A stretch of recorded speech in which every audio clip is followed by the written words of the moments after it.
अस्सलाम वालेकुम दोस्तों। ये वो WCA फ्लोर वाला सही है। ये डबल काक है और ये हैंड स्प्रे है। पानी आने है, ठीक है, आपके सामने है।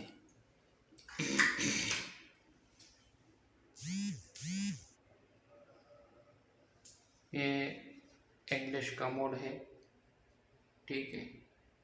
पहले ये इंडियन का मोड था, सही है। और ये वाल शावर का डबल पॉइंट है, दो बिप का सिर्फ लगाया, ठीक है।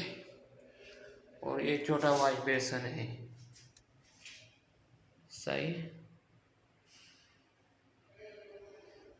ठीक है।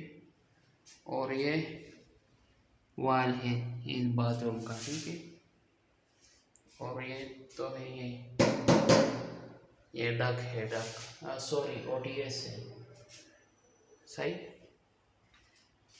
ये आज का काम है, आपके सामने है, सादा काम है, सही है।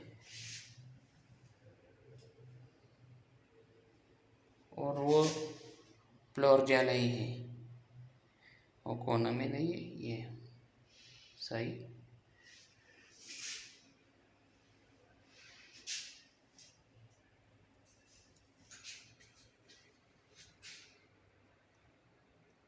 छोटा बाथरूम है।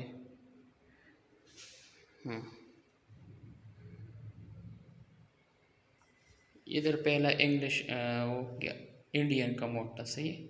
बाद में इंग्लिश का मोड लगाया। वो टीकाक एंगल वाला थोड़ा ऊपर है, लेकिन चलता है। इमशी कुल्लू। अस्सलाम वालेकुम वरहमतुल्लाह।